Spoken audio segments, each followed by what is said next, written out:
The paper had been left on the table so it wouldn't blow away. My heart started pounding as I picked it up. Malik's messy handwriting was unmistakable, and next to it, in a neat, formal script, was Mrs. Eloise's. I read it slowly, phrase by phrase, and my blood turned cold. The message was short, but every word cut deep. They said they needed a vacation to clear their minds. They had left together and didn't want to be disturbed, instructing me to take care of the old woman in the back room. My legs went weak, and I crumpled the paper in my fist. Tears threatened to spill, but there was no time to cry. My thoughts went straight to the only person mentioned in the note, Grandma Hattie, Malik's grandmother. She had been paralyzed by a stroke and had struggled with dementia for the past 3 years. If Malik and Mrs. Eloise had left that morning, it meant Grandma Hattie had been alone all day, without food, without water. Panic shot through me. I dropped my bag and ran toward the back room where she had been confined. The door was shut tight. As I opened it, a stench of urine and dampness hit me. The room was narrow, holding only an old cot and a creaky plastic dresser. No windows were open. On a thin, yellowed mattress, a frail body lay weakly. Grandma Hattie looked pitiful. Her eyes were closed, her mouth slightly open, and each breath sounded strained. Her wrinkled skin was dry and cracked, showing clear signs of dehydration. I knelt beside her and held her cold hand, feeling my heart break. How could anyone treat their own family with such cruelty? Malik was her grandson, and Mrs. Eloise was her daughter-in-law. Yet they had left her worse off than an abandoned animal. I ran to the kitchen and came back with a glass of warm water and a spoon. With trembling hands, I lifted Grandma Hattie's head and carefully fed her small sips. She coughed weakly, then greedily swallowed the water. I continued, spoonful by spoonful, tears sliding down my cheeks. Once her breathing steadied, I fetched a basin of warm water and a small towel. I cleaned her face and body, sticky with sweat and grime, then searched the laundry for clean clothes and changed her out of the foul-smelling rags.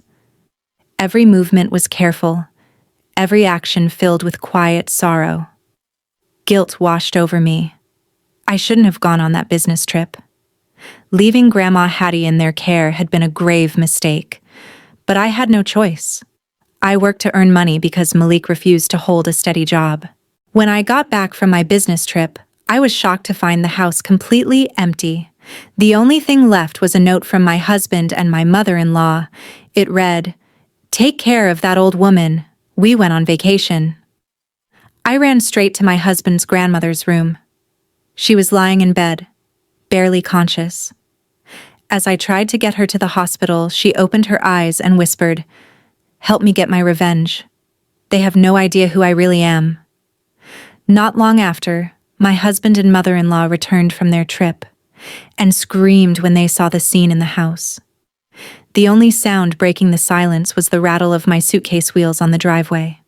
I, Amani Quarles, let out a long sigh, trying to shake off the exhaustion pressing down on me. My body ached after a 6-hour drive from the neighboring state, and I felt completely drained. Even though I was tired, physically and mentally, the thought of seeing my husband Malik's face kept me going. I imagined him greeting me with a small smile or even a glass of water, and it gave me just enough energy to keep moving. It was just after 11 p.m. The house, which always had the porch light on, was in total darkness, looking abandoned. I fumbled in my pocket for the emergency key I always carried. Usually, my mother-in-law, Mrs. Eloise, would scold me if I forgot to leave the porch light on for safety. But tonight, shadows swallowed the house entirely. The key turned with a sharp metallic click, and the door creaked as I pushed it open. The stale air hit me, mixed with dust, and there was no smell of dinner or the usual noise of Malik's TV. I didn't hear Mrs. Eloise's nagging either. I found the living room switch and flicked it on. The fluorescent light stuttered before illuminating a messy room. Sofa cushions were on the floor. Bags of chips were scattered across the coffee table. Dirty mugs were abandoned in a row. I shook my head silently. This was a familiar sight. Running a job in the household meant I often cleaned up after Malik and Mrs. Eloise. But tonight felt different. I called out for my husband. No answer. I called for Mrs. Eloise. Silence. I walked to the kitchen, hoping at least to find them eating dinner, or any sign of life. But the table was empty. No food, no dishes, just a single sheet of paper held down by a salt shaker. I looked at Grandma Hattie's frail face with deep pity, gently fixing her messy white hair. In that moment, I made a decision. It didn't matter if Malik got angry. I was taking her to the hospital that night. Her condition was far too serious to handle at home. I reached for my phone to call a ride, but just as I tried to stand, a hand, thin as a dry branch, yet shockingly strong, grabbed my wrist. I froze and turned to see Grandma Hattie's eyes wide open. They weren't the vacant, confused eyes of a dementia patient. Her gaze was sharp, alert, and chillingly focused. There was a hidden power in her look that made me shiver. I couldn't speak. The woman who had only ever muttered incoherent sounds before now moved her lips, and a firm, commanding whisper emerged. "Don't take me to the hospital."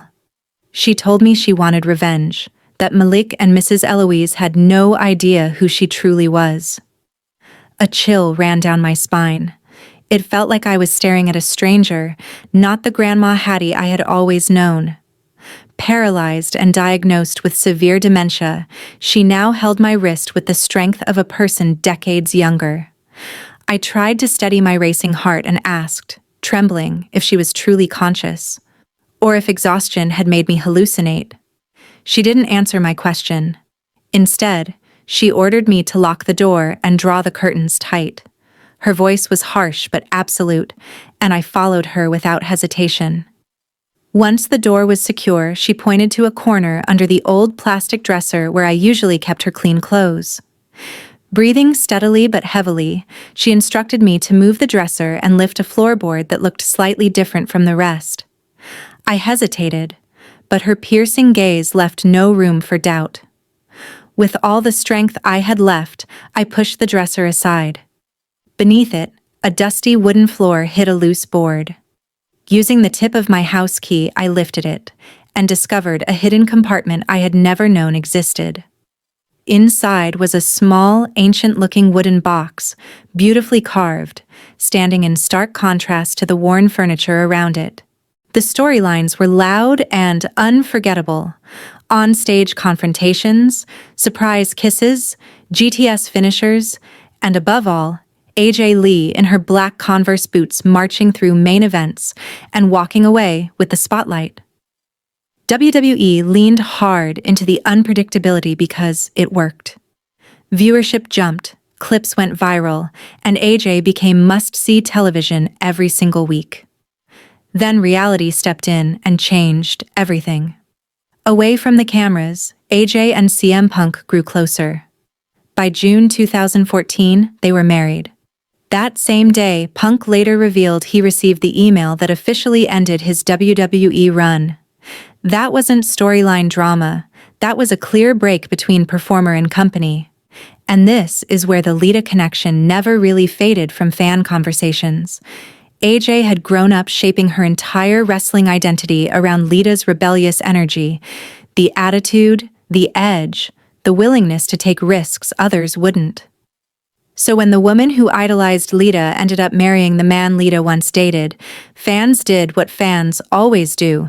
They connected the dots. Questions filled forums and comment sections. Was there overlap? Were feelings hurt? Was there tension behind the scenes? None of the three ever fueled those rumors. There were no explosive interviews, no public accusations, no dramatic tell-alls, just silence. And silence, in wrestling fandom, only makes speculation louder. Put AJ, Punk, and Lita in the same narrative, and you get a story WWE can't fully control. Old clips of teenage AJ crying while meeting Lita resurface. GIFs of AJ and Punk kissing on Raw circulate again. Photos of AJ wearing her wedding ring months after retiring make the rounds. Every time one of their names trends, that triangle reappears and pulls attention away from whatever WWE is trying to promote in the present. There's another reason the company stays cautious with AJ's legacy. Her run played a real role in shifting how fans talked about women's wrestling.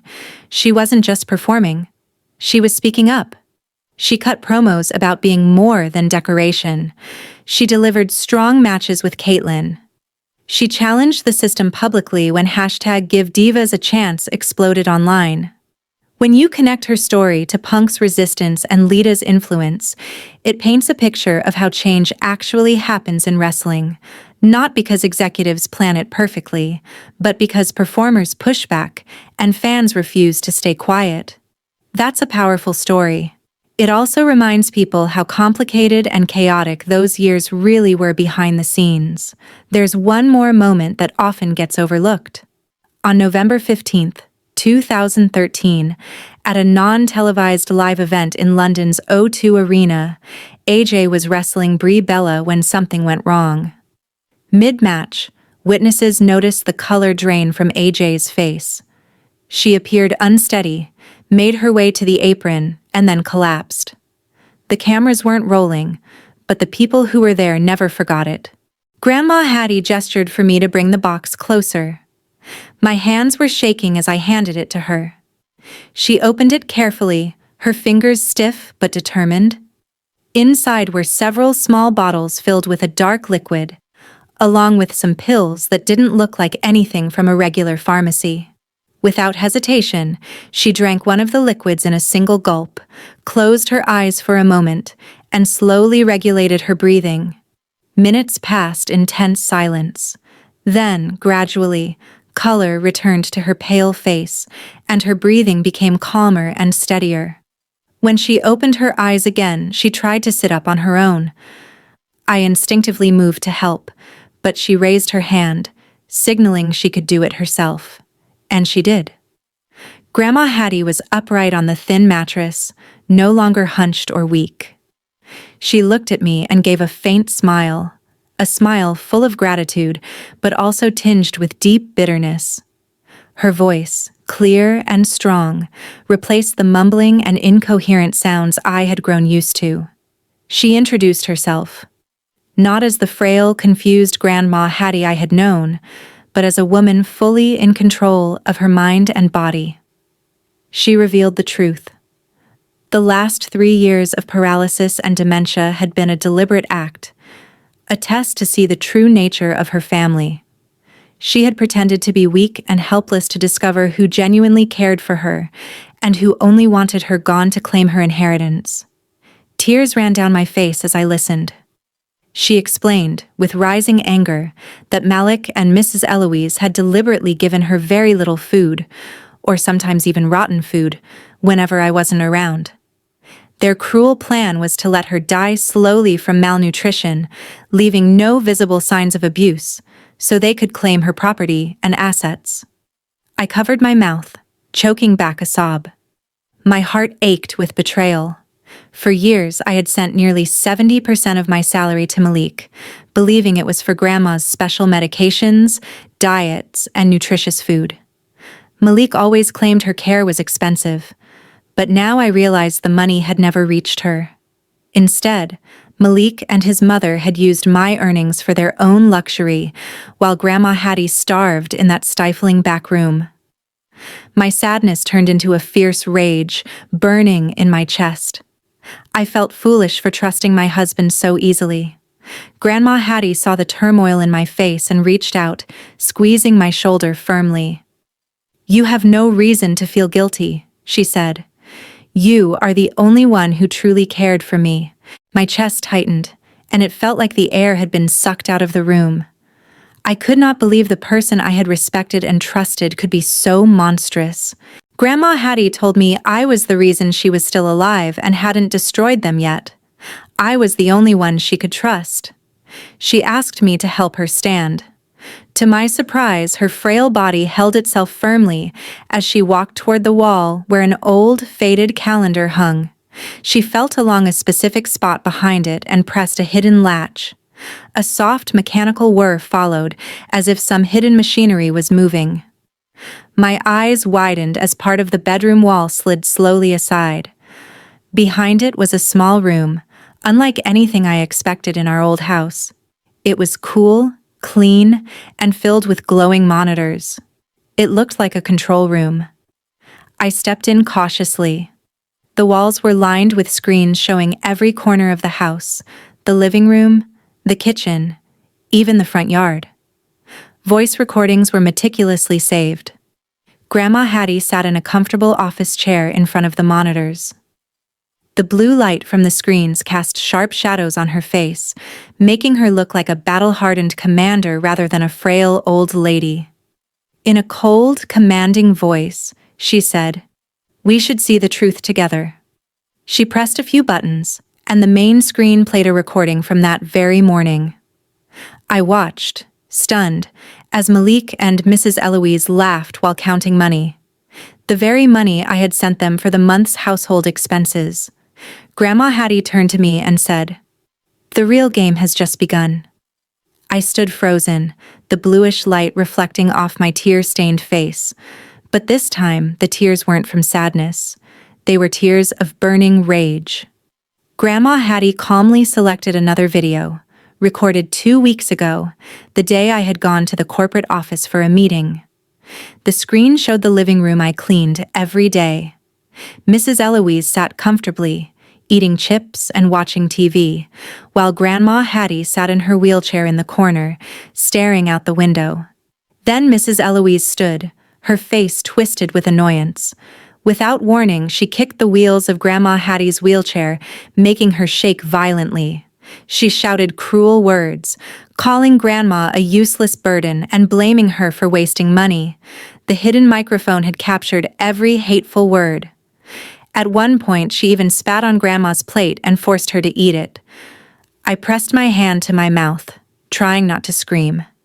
The woman who had always pretended to be kind in front of the neighbors was capable of such cruelty. I was ready to do whatever Grandma asked to make them pay for their cruelty. She smiled, satisfaction in her eyes, and reached out. I shook her wrinkled hand firmly. In that handshake, a silent agreement passed between the two most wounded women in the house. Suddenly, the doorbell connected to the secret room's intercom rang. Grandma glanced at the wall clock, just past midnight. "The guest of honor has arrived," she said.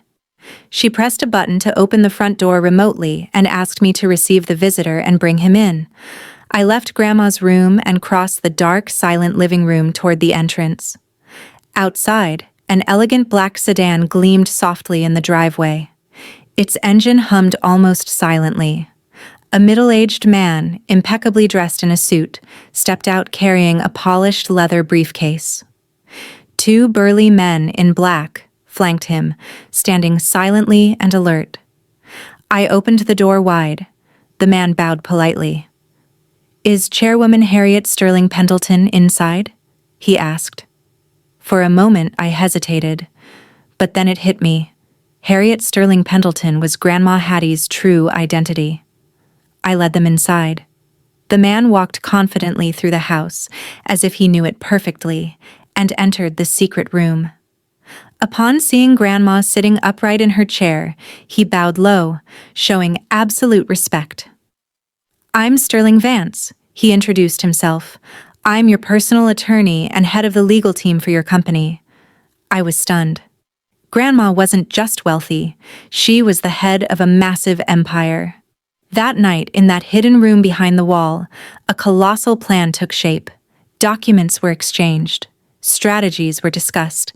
The fates of Malik and Mrs. Eloise, who had thought themselves untouchable, were being rewritten by the very hands they had considered weak.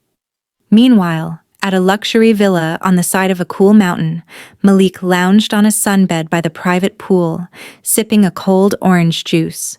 He wore the latest designer sunglasses, bought just yesterday with my secondary credit card. Mrs. Eloise busied herself taking photos of the landscape and gourmet meals, uploading them to social media to flaunt her lavish lifestyle. Tanisha swam in the pool, laughing carefree. Every expense, every indulgence, they were funded by my hard-earned money. They were in the peak of their arrogance. Malik checked his phone, not for me or Grandma, but to monitor the balance of the bank account he had secretly diverted. In his mind, he had already won. I was ready to do whatever Grandma asked to make them pay for their cruelty. She smiled, satisfaction in her eyes, and reached out. I shook her wrinkled hand firmly.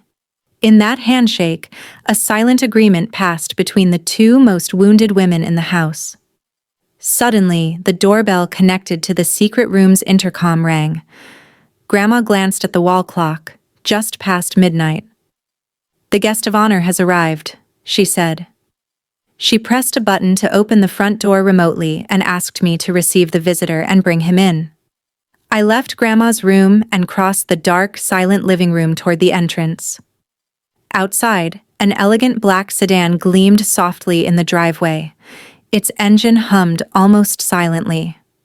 A middle-aged man, impeccably dressed in a suit, stepped out carrying a polished leather briefcase. Two burly men in black flanked him, standing silently and alert. I opened the door wide. The man bowed politely. "Is Chairwoman Harriet Sterling Pendleton inside?" he asked. For a moment I hesitated, but then it hit me. Harriet Sterling Pendleton was Grandma Hattie's true identity. I led them inside. The man walked confidently through the house as if he knew it perfectly, and entered the secret room. Upon seeing Grandma sitting upright in her chair, he bowed low, showing absolute respect. "I'm Sterling Vance," he introduced himself. "I'm your personal attorney and head of the legal team for your company." I was stunned. Grandma wasn't just wealthy. She was the head of a massive empire. That night, in that hidden room behind the wall, a colossal plan took shape. Documents were exchanged. Strategies were discussed. The fates of Malik and Mrs. Eloise, who had thought themselves untouchable, were being rewritten by the very hands they had considered weak. Meanwhile, at a luxury villa on the side of a cool mountain, Malik lounged on a sunbed by the private pool, sipping a cold orange juice. He wore the latest designer sunglasses, bought just yesterday with my secondary credit card. Mrs. Eloise busied herself taking photos of the landscape and gourmet meals, uploading them to social media to flaunt her lavish lifestyle. Tanisha swam in the pool, laughing carefree. Every expense, every indulgence, they were funded by my hard-earned money. They were in the peak of their arrogance. Malik checked his phone, not for me or Grandma, but to monitor the balance of the bank account he had secretly diverted. In his mind, he had already won. In Malik's mind, everything was already settled. He believed the old woman hadn't eaten or drunk anything for 2 days and would soon be gone. He imagined me panicking alone, overwhelmed and helpless. That thought made him smile. He relaxed by the pool, already planning how easily he would sell the house once it was inherited. He had even contacted a real estate agent in advance, promising a generous commission. What Malik didn't know was that the title deed he possessed was worthless. Grandma had quietly replaced it years ago, preparing for this exact situation. While Malik enjoyed his fantasy life at the villa, reality looked very different back home. From early morning, a large truck was parked outside the house, but not to move Malik's belongings to a new life. It was there to remove them. The house was busy, but not joyful. I worked quickly and calmly, assisted by the professional team Mr. Sterling Vance had arranged. Mrs. Eloise's flashy clothes, Malik's worn shoes, and the cheap furniture they had filled the house with were packed into large black bags. None of it was being stored. Everything was either donated or discarded exactly as Grandma instructed. Watching the house slowly empty felt strange, but also deeply relieving. With every bag carried out, it felt as though another burden was lifted from my chest. Mr. Sterling Vance supervised everything with precision. He had also brought interior designers who immediately began planning the home's transformation. Grandma Hattie, freshly bathed and dressed in elegant loungewear, sat in a wheelchair, not because she needed it, but to conserve her strength. Calmly and clearly, she gave instructions.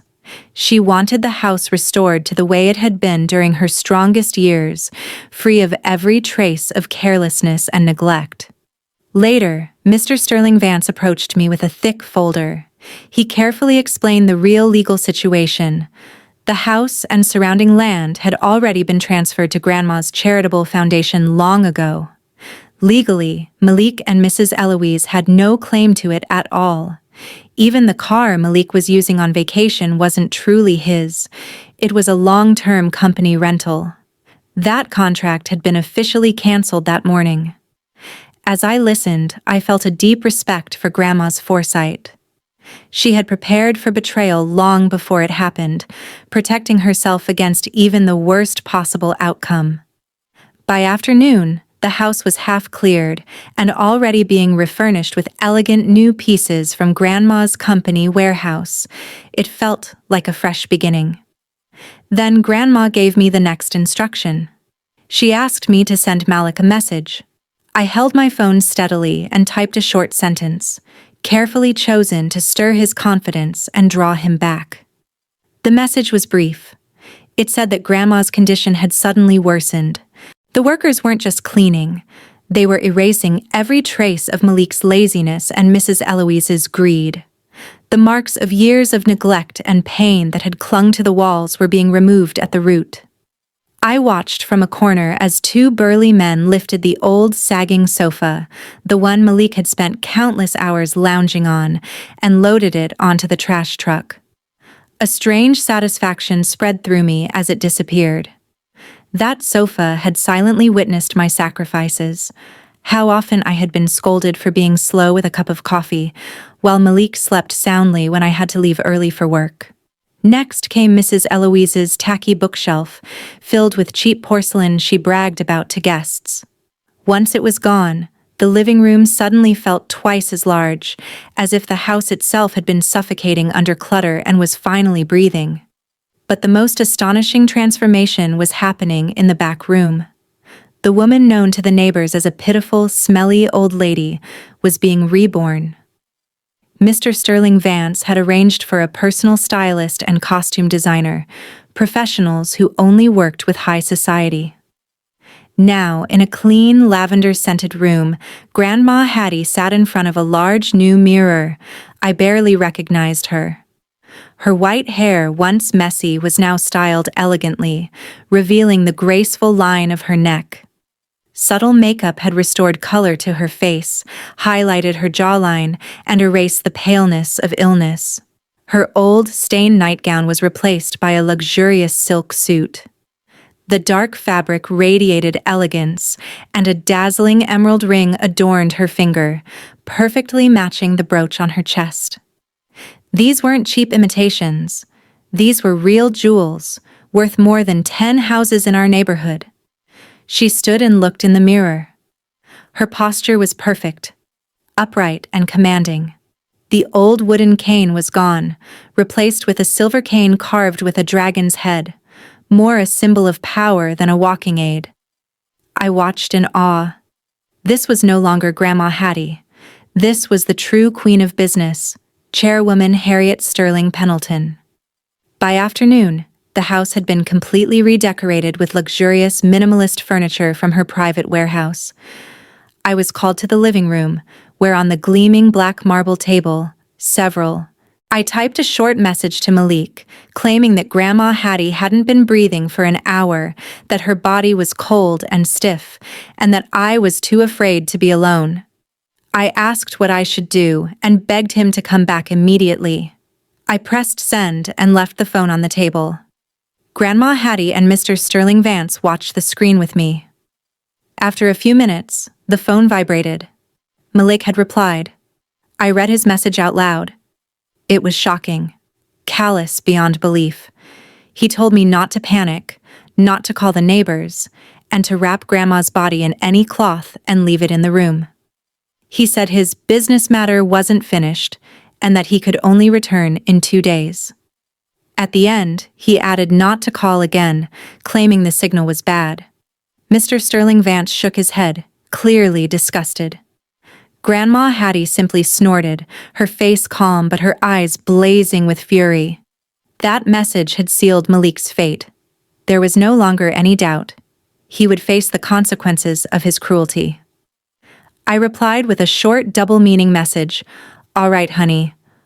I'll take care of everything here. See you then." I put the phone down. My face was cold, without a trace of sadness. I turned to Mr. Sterling Vance and nodded firmly. The transformation of the house escalated. Dusty rugs were replaced with thick, luxurious carpets. Old curtains were taken down and replaced with elegant silk ones.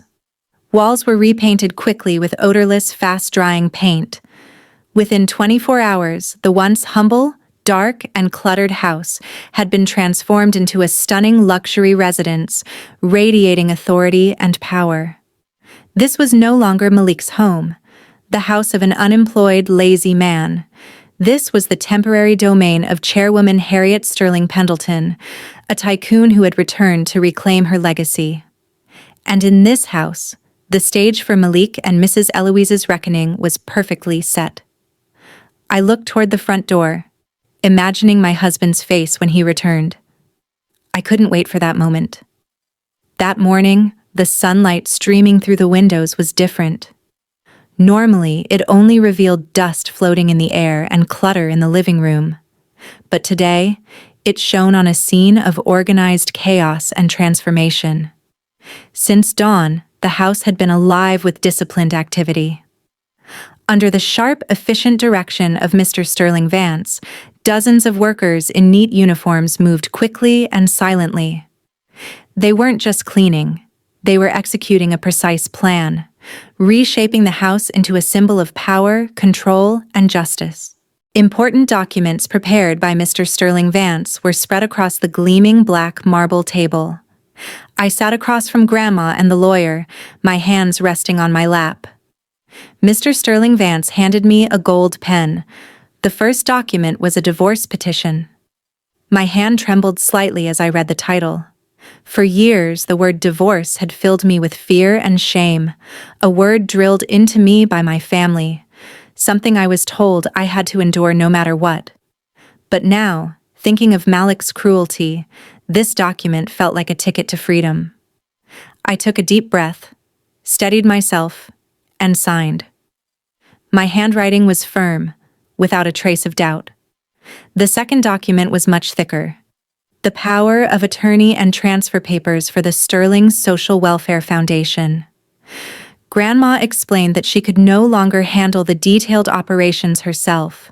She needed someone with a pure heart and unwavering honesty to continue her legacy. I politely hesitated. Could I really handle such a responsibility? Grandma reached out and took my hand. Her gaze softened, filled with trust and warmth. "Intelligence can be learned," she said, "but a true heart is rare." I finally nodded and signed the documents. At that moment, everything changed.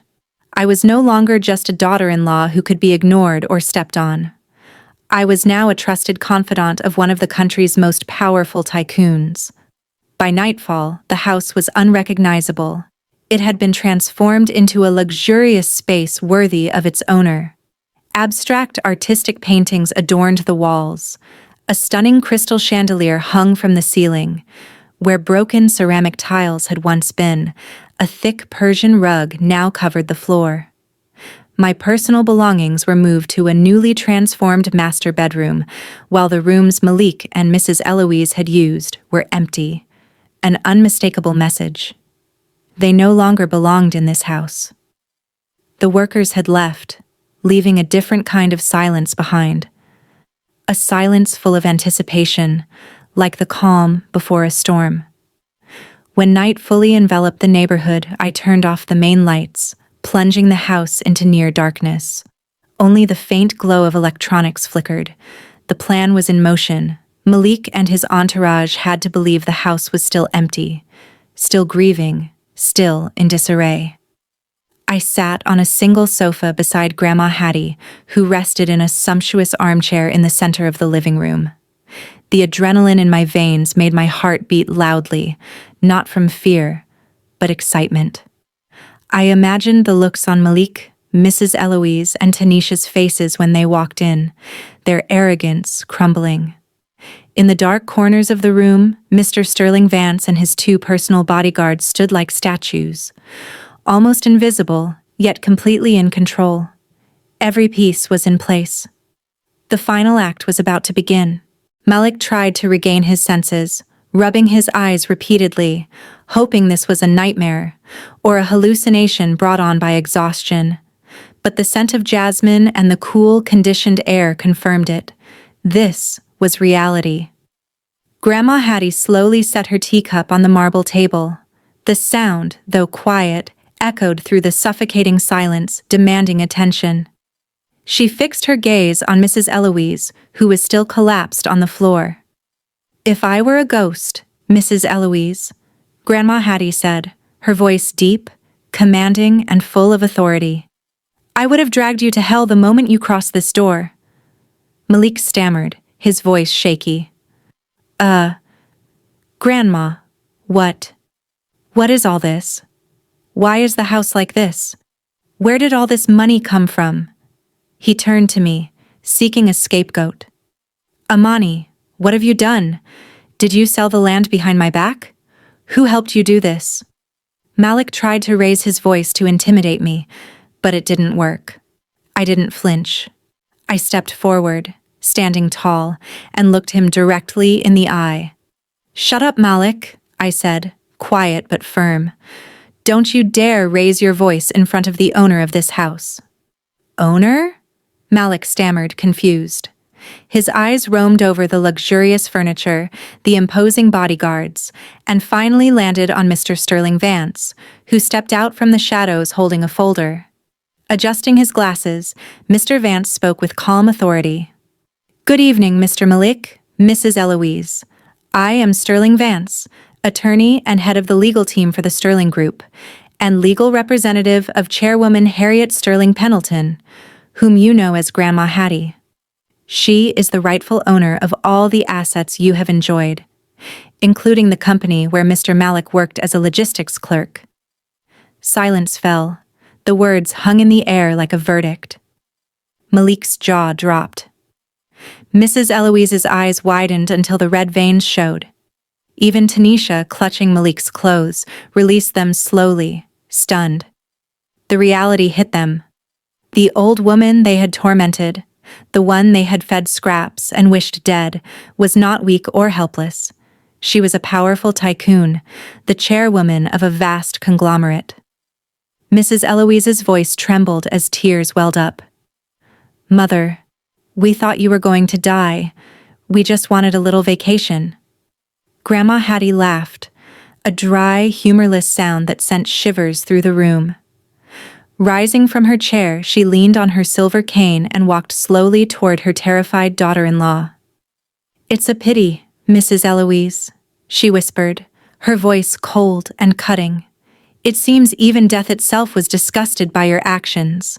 That's why it sent me back, to clean the trash out of my house. And tonight, justice will be served." "Ami, where are you? Turn on the light. I'm starving," Malik shouted arrogantly. No answer. Only the echo of his own voice bounced back at him. Mrs. Eloise joined in, yelling at her daughter-in-law for being lazy. Tanisha whined that the house felt creepy and smelled far too strongly of perfume for a house with a dead person. Finally, Malik located the light switch and flipped it on. The crystal chandelier above exploded into a warm, golden glow, filling the room with bright light. What they saw froze them instantly. Their screams were not for a ghost, nor for a corpse. They froze because the scene was impossible. The living room they had left dirty and neglected had been transformed into a luxurious palace. Every surface gleamed. Dust, clutter, and cheap furniture had vanished. In the center of the room sat Grandma Hattie, once weak and helpless, now commanding and unyielding. She rested elegantly in a high-backed European armchair draped in red velvet. Her legs were crossed, her gaze sharp and piercing, and her lips curled in a chilling, almost contemptuous sneer. A fine porcelain cup of steaming tea rested in her hand. Flanking her were two towering bodyguards, dressed in black suits, arms crossed, their presence silent and threatening. Beside her stood me, once meek and timid in an old nightgown. Now I wore a long cream-colored dress that fell gracefully over my figure. My hair was perfectly styled, my face clean and full of life. Most importantly, my expression was cold and unyielding. No fear, no submission, just quiet, unwavering authority. Mrs. Eloise's scream cut through the room. "It's a ghost! It's a ghost!" she shrieked, pointing at Grandma Hattie, trembling as she collapsed to the floor, ignoring the shopping bags that tumbled around her. Tanisha clutched Malik's clothes, hiding behind him. Malik himself stood frozen, his mouth open, his face as pale as a sheet. They weren't seeing a haunting, they were seeing justice incarnate. The powerless, pitiful old woman they had left to suffer was gone. In her place was a queen, and at her side, the wife they had tried to oppress. Their arrogance, their cruelty, and their sense of superiority had all been shattered in an instant. Grandma Hattie's presence gave me an enormous sense of security. She whispered softly in my ear, her voice cold and sharp as a scalpel. "Stay calm," she said. "Act exactly as we practiced. Tonight will be a lesson your ungrateful grandson will never forget." I nodded in the darkness, squeezing my sweaty hands together, drawing courage from the calm, commanding figure beside me.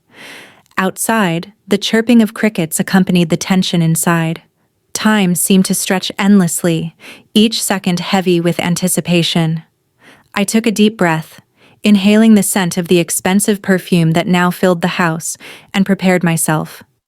At exactly 10 p.m., the familiar rumble of a car engine announced their arrival, the SUV Malik had rented. The engine rattled slightly, a sign of Malik's careless driving.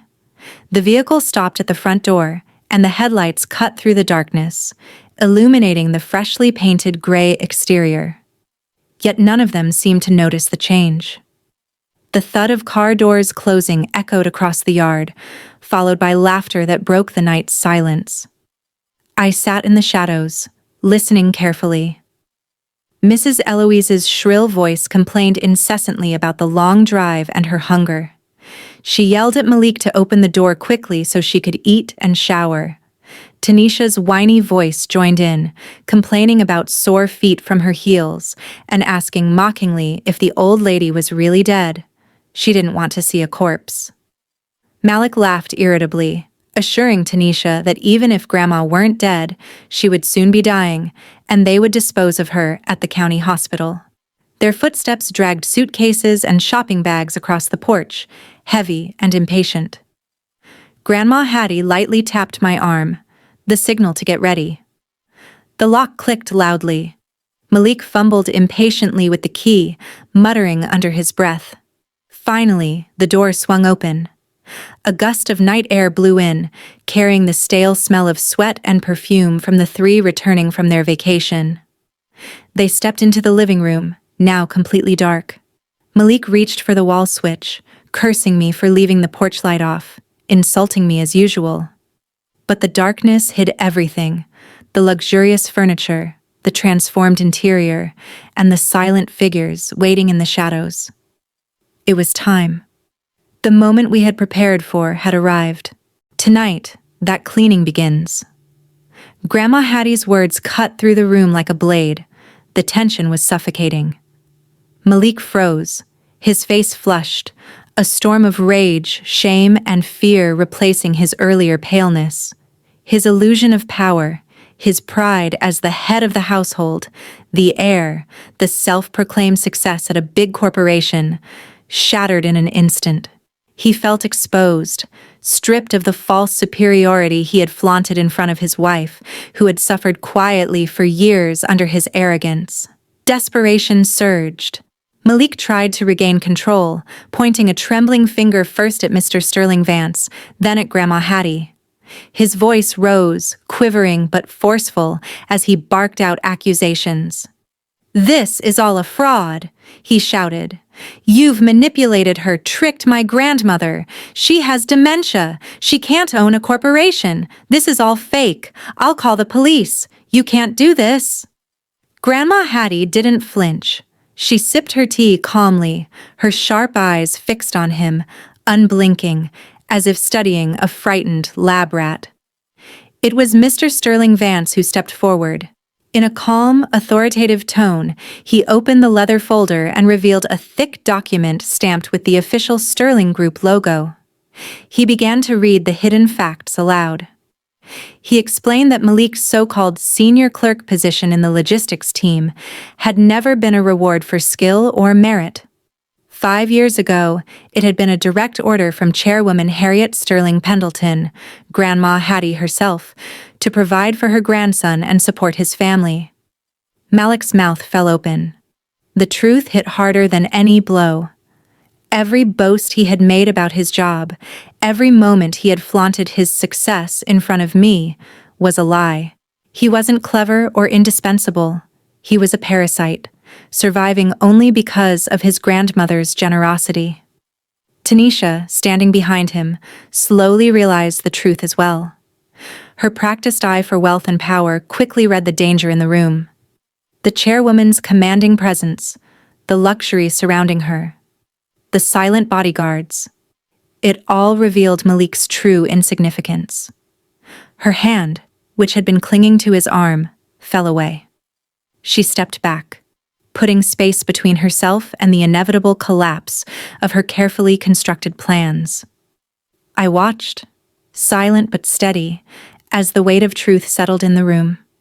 Malik's reign of arrogance and cruelty was crumbling, and there was no one left to catch him.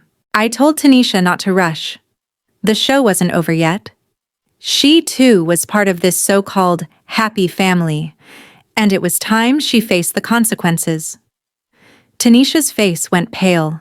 She realized, far too late, that her danger went well beyond a simple affair. Malik collapsed onto the luxury rug, his legs unable to hold his weakened body. His phone slipped from his hand with a dull thud, landing on the floor. He stared blankly ahead, unable to comprehend the devastation around him. In a single night, his entire world had crumbled. No job, no money, no car, no house. All his pride, all his arrogance was gone. And in front of him I stood. Upright, beautiful, dignified. The woman he had scorned, the one he had considered weak, now held his fate entirely in her hands. Karma hadn't arrived slowly.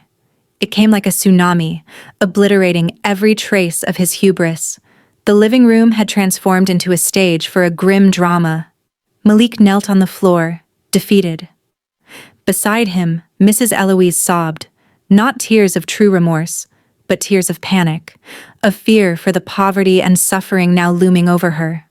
She crawled toward Grandma Hattie's feet, desperate, reaching for the edge of her silk suit as if contact might save her. Her words tumbled out in a frantic mess, excuses, pleas, and false remorse. "Mother, please. Malik is your favorite grandson. Don't do this. Where will we live? Don't throw us out." Her crocodile tears smeared her makeup, but Grandma Hattie didn't flinch. She recoiled from Mrs. Eloise's touch as if it carried a plague.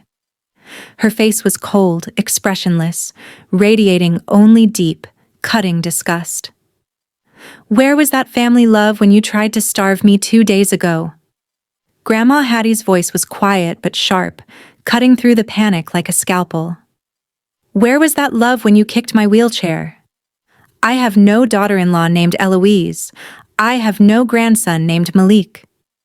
They died to me the moment they decided to kill me slowly." Malik finally lifted his head.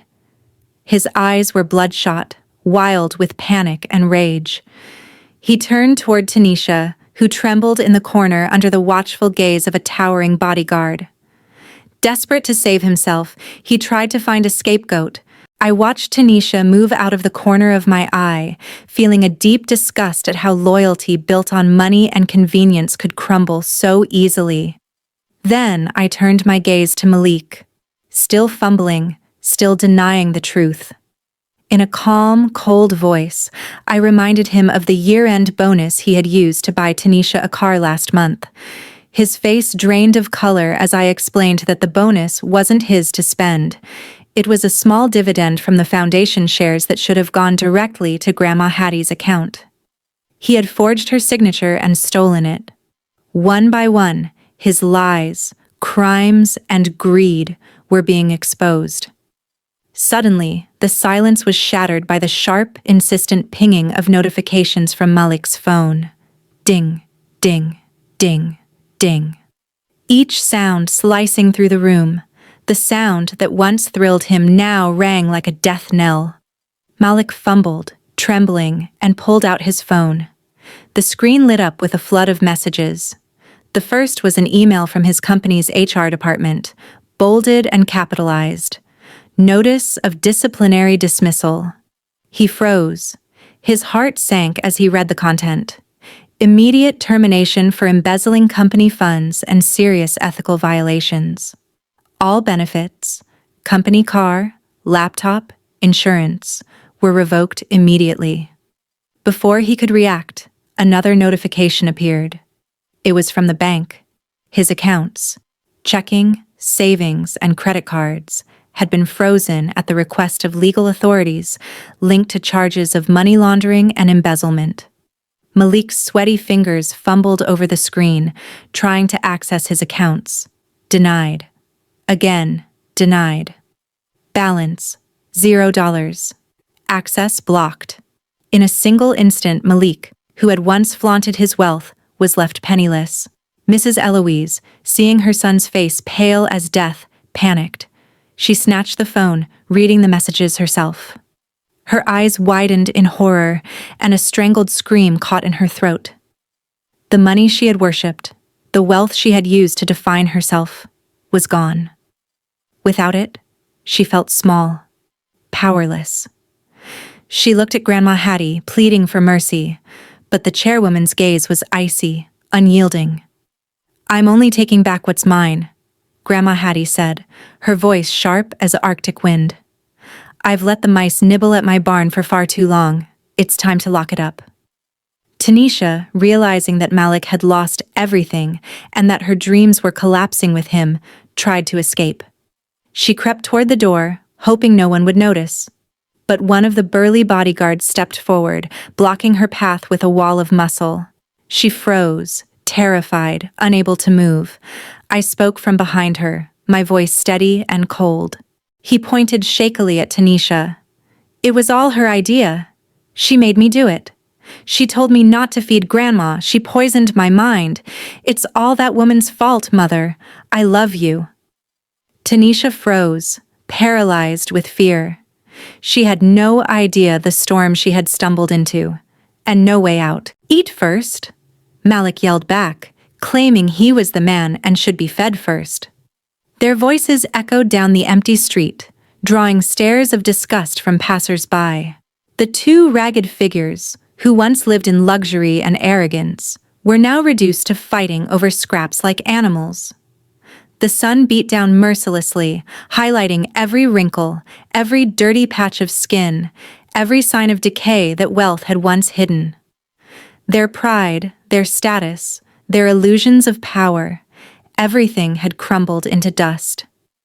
Malik's hands, once used to signing checks and buying luxuries, now shook as he clawed at a few grains of rice. Mrs. Eloise's nails, once manicured and polished, were blackened and cracked from the struggle. For the first time, they truly understood what it meant to be powerless. Hunger gnawed not just at their stomachs, but at their arrogance, stripping away the last remnants of their false dignity. Tanisha, though not present, had disappeared into the shadows of her own ruined life, a ghost of deceit that lingered only in memory. Meanwhile, far away in her restored palace, Grandma Hattie, Harriet Sterling Pendleton, watched her empire thrive, her house immaculate, and her heart at peace. The cruelty that had once threatened her life had been met with justice. And I, once a submissive and exploited daughter-in-law, now stood beside her as a confidant and partner, knowing the truth. Power, wealth, and respect were meaningless without conscience and courage, lessons Malik and Mrs. Eloise had learned too late.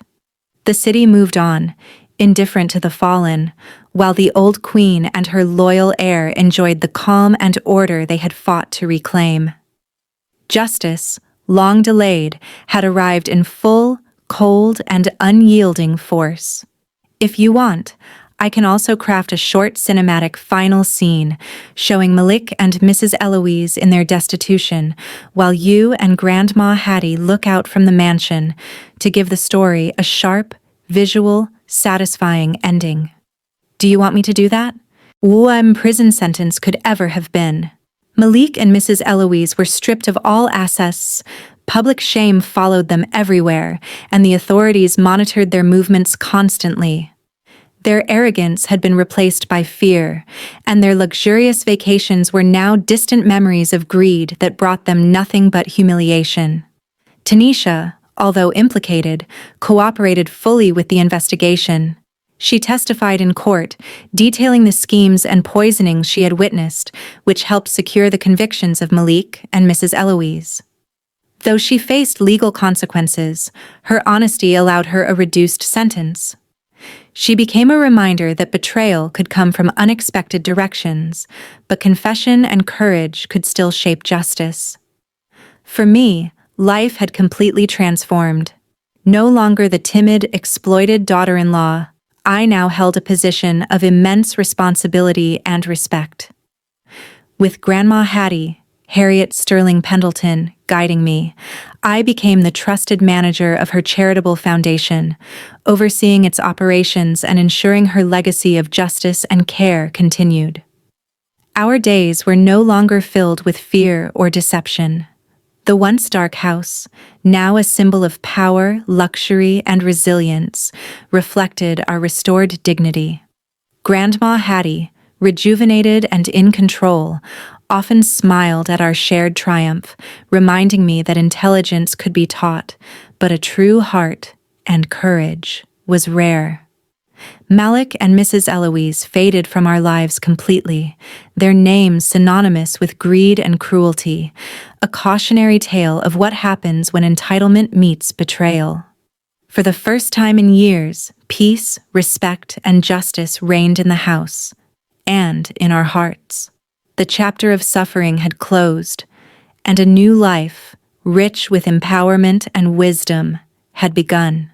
On her wrists, the metallic click echoed in the once grand living room, now a courtroom of justice. Mrs. Eloise shrieked, clawing at the officer, but it was useless. Her tears and screams could not undo the crime she had committed. Tanisha, still trembling, sank to the floor, realizing she was now trapped in the chaos she had helped reveal. Her eyes darted around the room, fear and regret mingling as she realized the enormity of what she had unleashed. Grandma Hattie, sitting tall and unyielding in her red velvet armchair, observed the scene with icy composure. Her piercing eyes scanned each criminal in front of her.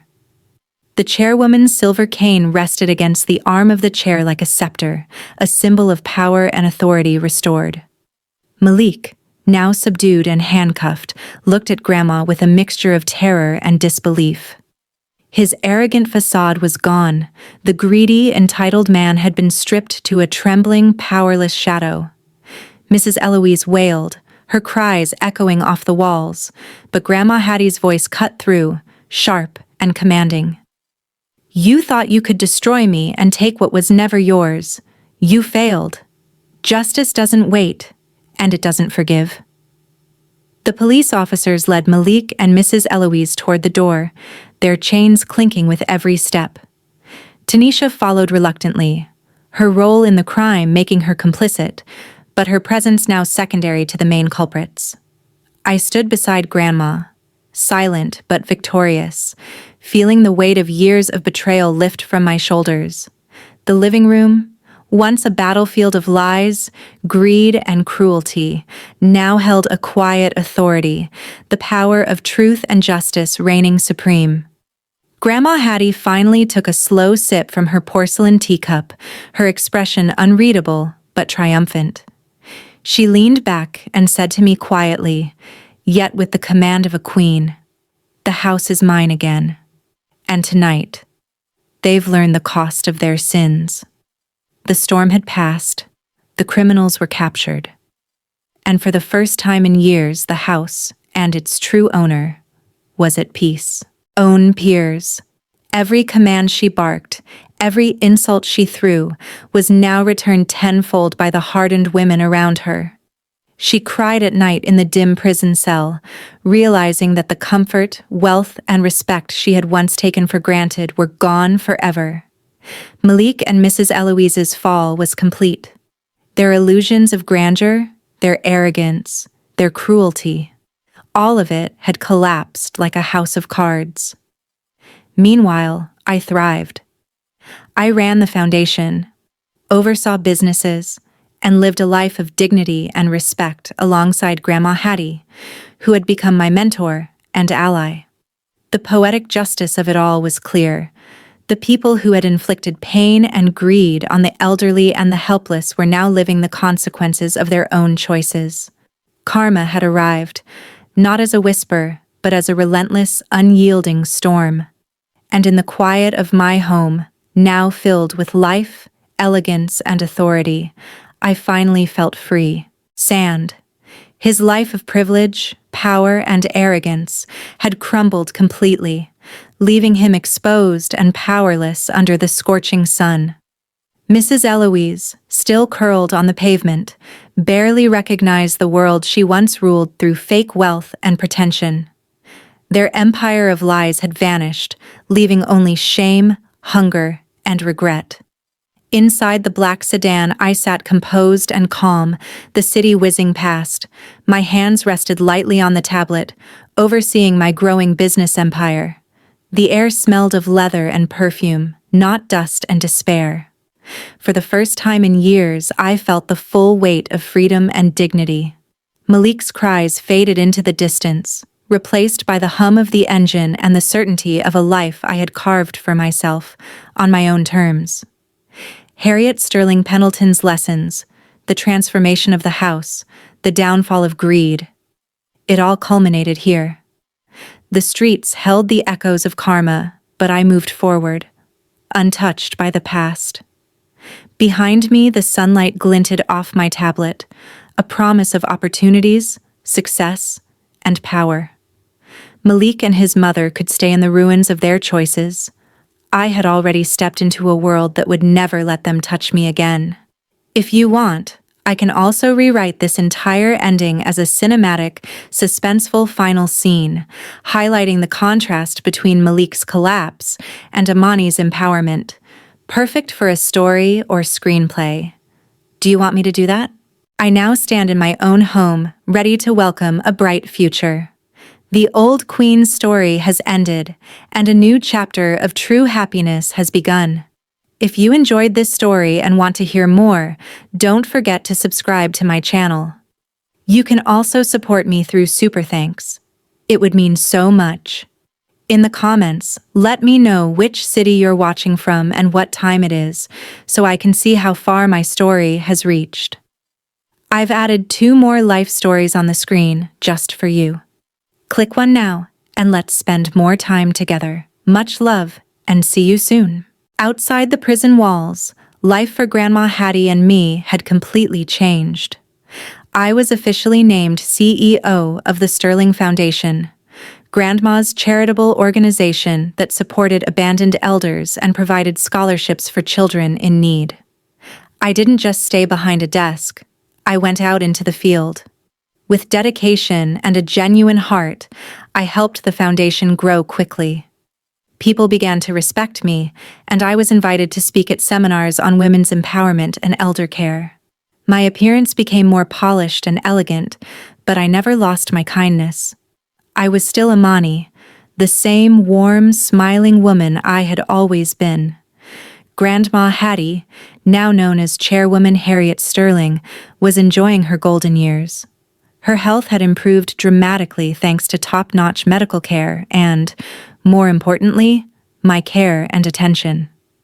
She no longer needed a wheelchair and could walk slowly in her beautiful garden with a cane.